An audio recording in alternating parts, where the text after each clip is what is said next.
de ces responsables. Et c'est eux qui doivent donner le bon exemple. Mais eux, ils ne donnent pas le bon exemple. Et à part cela, allez voir comment on sacrifie nos enfants au niveau des tribunaux. Même si on parle de la présomption d'innocence. Même si vous prenez le portable de quelqu'un, vous pensez qu'il est coupable, il doit avoir une justice équitable. Une justice équitable. Aujourd'hui, on condamne les enfants sans plaignant. Vous pensez que c'est une loi, ça, là? Vous pensez que c'est juste ce que vous dites? Douanier. Je valide. Si on veut, je valide à 1000%. Si on veut te condamner, douanier, si on te cherche, on veut te condamner, même toi-même qui est là, tu sais que tu ne fais pas gaffe. Si on prend ton téléphone là, et on veut vraiment te condamner, on va trouver quelque chose et te plaquer ça. Allez lire notre code de numérique. Vous allez voir qu'il y a beaucoup de vides juridiques dedans. Ou si on veut, on te cherche, on peut te plaquer n'importe quoi. C'est ça le véritable problème de notre pays. Et il faut dénoncer ça. Et à part ça, la justice n'est pas là pour tuer les citoyens.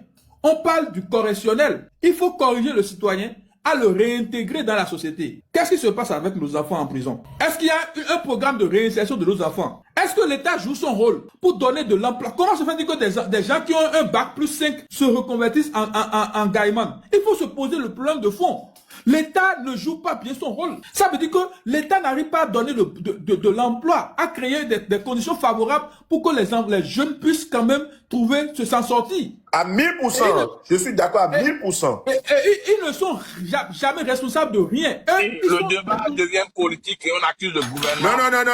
Non, tu fermes ton micro, Justement, Zango, justement, Amodia. Tu fermes ton micro. Zango note, le risque Donc, douanier, soyons justes envers nous-mêmes. Sinon, entre pauvres, le problème est profond. Le problème que nous avons là, c'est profond. Et on est en train de tuer beaucoup de jeunes avec ça. Aujourd'hui, les riches parfois, les enfants de riches qui ont, eux, pillé le pays, contrairement à ces gaïmans qui peut-être ont pillé quelqu'un à l'étranger. Ces enfants de riches sont aussi frustrés de voir un enfant de pauvre rouler de belles voitures, rouler GLE. Parce que pour eux, jamais les enfants de pauvres ne peuvent jamais s'en sortir. Or, eux aussi, ils volent. C'est pas qu'ils sont sains. On se connaît dans le pays. Hein. Chacun n'a qu'à venir justifier les sources de ses revenus. Et on va voir. Si c'est pas quelqu'un qui fraude avec les impôts, ce serait quelqu'un qui vole l'argent de l'État, qui détourne, qui fait au niveau des marchés publics et autres. Et ils vont dire qu'ils sont licites, ils sont tout. Non, ils sont tous des faux. S'il vous plaît, est-ce qu'on peut applaudir pour le russe? Est-ce qu'on peut applaudir pour lui? Est-ce qu'on peut applaudir pour lui? Pour encourager ce qu'il dit. Est-ce qu'on peut applaudir pour lui? On ne peut pas applaudir parce qu'il n'a aucune preuve. Si vous n'êtes pas des gens, si vous n'êtes